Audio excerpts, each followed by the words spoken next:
Саламатсыздар, урматтуу Ош шаарынын тургундары, Ош шаарынын мэриясынын расмий баракчасынын катталуучулары. Биз учурда Көкүмбүй көчөсүндө турабыз. Көкүмбүй көчөсүн өзүңүздөр билесиздер. Маалым болгондой асфальттоо, кеңейтүү, капиталдык оңдоп түзөө иштери жүрүп жатат.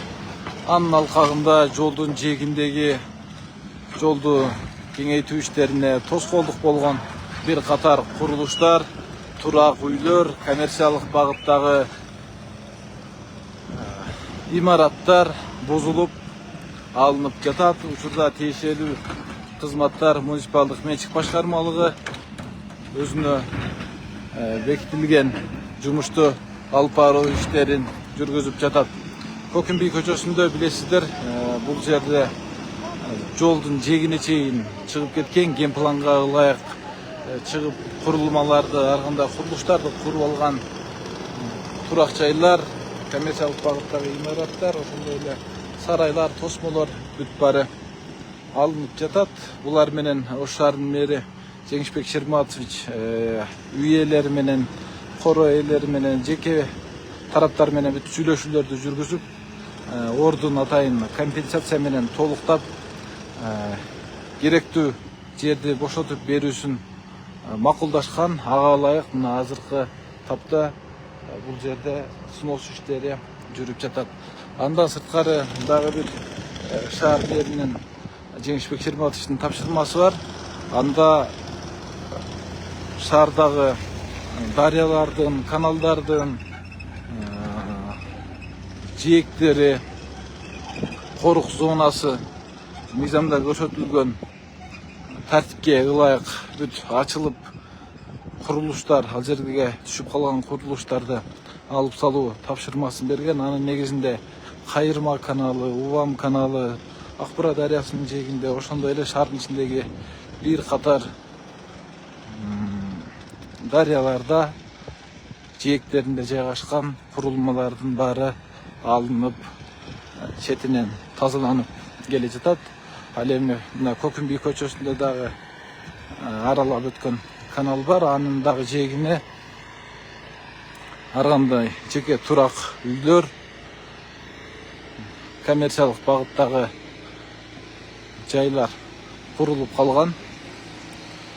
Ага ылайык Көкүмбүй көчөсүнүн азыр көрүп турасыздар, сол тарабы бул тоонун борундагы турак үйлөрдүн жана коммерциялык багыттагы имараттардын курулуштары дагы 6 метрге чейин снос болуп тазаланат.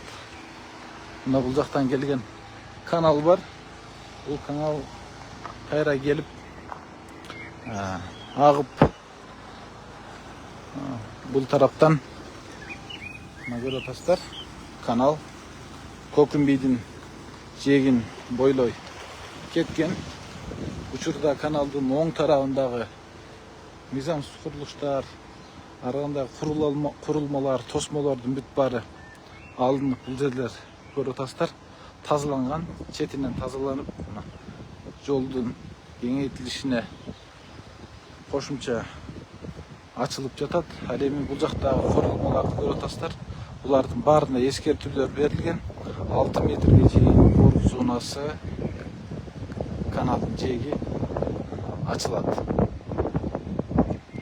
Снос деп аркы бетинде да бүт канча жылыш керек, канча ачылыш керек бүт көрсөтүлүп берилген. Андан сырткары учурда Көкүмбүй көчөсүнүн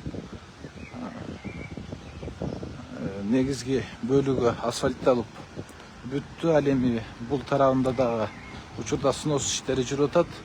Мына бул жерден баштап, көпүрөдөн баштап, бул жердеги бардык турак үйлөр жана коммерциялык багыттагы дүкөндөр алынып тазаланды. Учурда бул жерден көпүрөдөн Уна базарын көздөй жолдун оң тарабындагы, бул тараптагы мына көрүп турасыздар, бардык курулмаларды четинен муниципалдык менчик башкармалыгы алып тазалап жатышат. Ошондой эле жолдун сол тарабында дагы, бул тарабында дагы бир катар снос иштери жүргүзүлгөн. Ген планга ылайык чыгып кеткен бөлүктөрү толук бузулуп, өздөрүнө гана таандык болгон бөлүктөрү калтырылган. Калган бөлүктөрү, курулмалары өт четинен алынып кетилип жатат. Рейдтик кыдыруу учурунда Ош шаарынын мэри Жеңишбек Шырматович бул жерге келип, жашоочулар менен бул маселелерди сүйлөшүлгөн.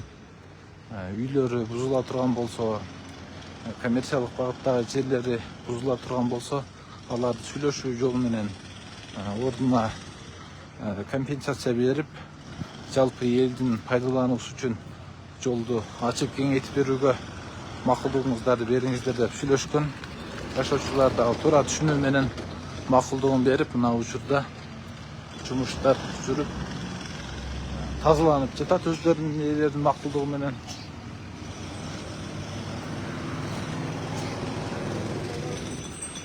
Бул жерде дагы жумуш жүрүп атат. Ал эми бул жерде турак үй болгон. Бул турак үй жолдун эле жээгине салынып калган.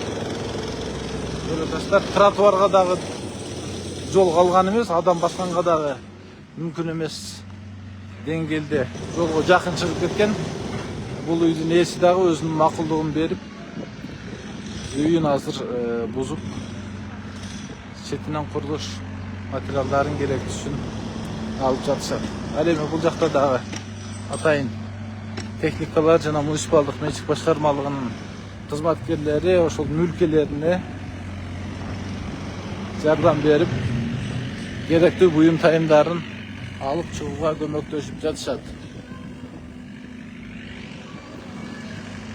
Бул жерде курулмалар да келет. 6 метр деп бүт көрсөтүлүп берилген. Бул жактагы үйлөрдүн дагы баары алынат. Азыр четинен тазалап келип жатышат. Бул жагына жолду кеңейтүүдөн сырткары тротуар жана ирригациялык тутумду орнотууга дээрлик жол калган эмес. Ошондуктан бул үйлөрдү жолду кеңейтүүнүн алкагында жылдырууга туура келип жатат.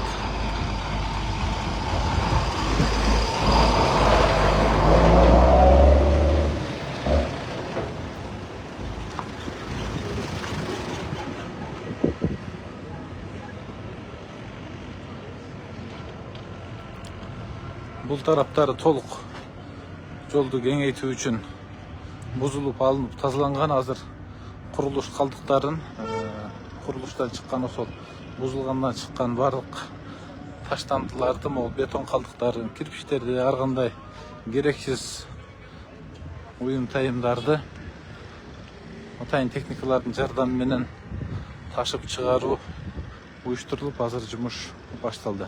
Ошол эле мезгилде Көкүм би көчөсүнө асфальт төшөө жана кеңейтүү иштеринин алкагында дагы бул жакта жумуштар жасалып жатат. Мына көрүп атасыздар, ирригациялык тутум бүт баары коюлган. Бул жакка лотоктор, анын четине бордюрларды коюп, орнотуу иштерин жумушчулар жүргүзүп жатышат. Бул жакта шагыл төгүп, тегиздеп, асфальтка даярдык иштерин жүргүзүп жатышат. Мына жол четиндеги, лотоктун четиндеги ирригациялык тутум бүтүп, анын четине бордюр коюлуп, жумуш бул тарапты көздөй жүрүп жатат. Ал эми бул тараптары бүткөн. Азыр Кудай буйруса жолду асфальттоо иштерине даярдык көрүү үчүн тегиздеп, бир четинен оңдоп келатышат. Ал эми бул тарапта болсо, азыр эле айтып өткөндөй, жолду кеңейтүү иштерине тоскоолдук кылып, тротуардын жана ирригациялык тутумдун орду жоголуп, кен пландан дагы ашып кеткен турак үйлөрдү бузуп алып салуу жумуштарын муниципалдык менчик башкармалыгы учурда жүргүзүп жатат.